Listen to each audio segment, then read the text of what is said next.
آج ایک media channel پر کسی نے مجھے لیا اور انہوں نے ایک سوال کیا کہ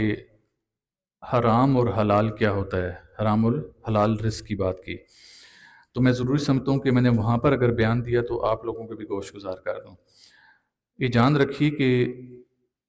صرف جوئے سے حاصل کردہ کمائی حرام نہیں ہوتی، صرف شراب بیچنے والے کی کمائی حرام نہیں ہوتی، کسی دغا باز کی کمائی حرام نہیں ہوتی۔ صرف اگر ایک شخص مسجد کے ممبر پر بیٹھا ہے اور وہاں سے وہ اللہ کے دین کا مکمل پیغام لوگوں تک نہیں پہنچا رہا، اس نے گورنمنٹ آف پاکستان سے 5 نمازیں پڑھانے کی تنخواہ لے رہا ہے، لیکن وہ صرف وہاں پر جمعہ پڑھانے کے لیے آتا ہے، تو یہ وہ کیا کر رہا ہے؟ وہ بھی حرام کما رہا ہے۔ اگر مجھ جیسا کوئی پیر کسی خانقاہ میں بیٹھا لوگوں سے نذرانے بٹورنے کے بعد کوئی خیر کا عمل نہیں کرتا، اللہ کی مخلوق میں نہیں بانٹتا، کوئی درس و تدریس کا عمل نہیں کرتا،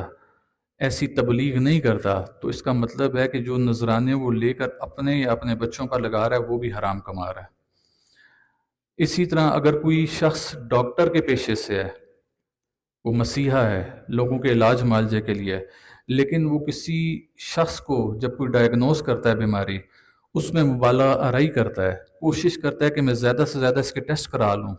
میں اس کو آہستہ چھوٹی دوائی دوں تاکہ لگاتار میرا پیشنٹ بن جائے، میرے پاس آتا جاتا رہے، مجھے فیسیں دیتا رہے، تو یہ جان لے کہ وہ بھی حرام کما رہا ہے۔ اسی طرح جو ایک دکاندار ہے، اگر وہ سارا دن بیٹھا اپنی دکان پر تسبیح کر رہا ہے، یا اللہ ہو یا باسط ہو یا رزاق کو پڑھ رہا ہے، یا اللہ ہو یا غنی کو پڑھ رہا ہے، یا اللہ ہو یا مالک کو پڑھ رہا ہے کہ اے اللہ مجھے رزق دے، میرے رزق میں کثرت فرما، تو یہ سارے اوراد کرنے کے باوجود، نمازیں پڑھنے کے باوجود، سر پہ محراب بنانے کے باوجود، اگر وہ ذخیرہ اندوزی کر رہا ہے یا اپنی چیزوں میں ملاوٹ کر رہا ہے تو اس سے حاصل کردہ کمائی بھی حرام کے زمرے میں آتی ہے۔ ہمارے ہاں صرف یہ کر دیا جاتا ہے کہ جو فلاں شخص ہے وہ جی یہ ناجائز فروش ہے، تو یہ جو کمائی کر رہا ہے یہ حرام ہے۔ نہیں، وہ جو کمائی نہیں، اس کا پیشہ ہی حرام ہے،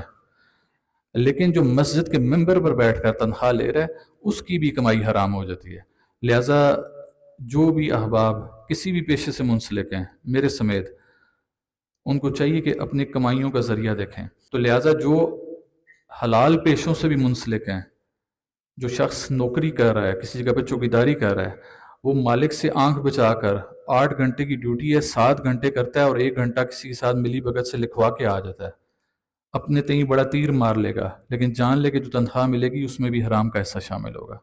لہٰذا اپنی کمائیوں کو حلال کریں، جہاں پر جو ڈیوٹی لگی ہے، جو آپ کے فرائض میں ہے اس کو پورا کریں۔ وما علینا الا البلاغ المبین۔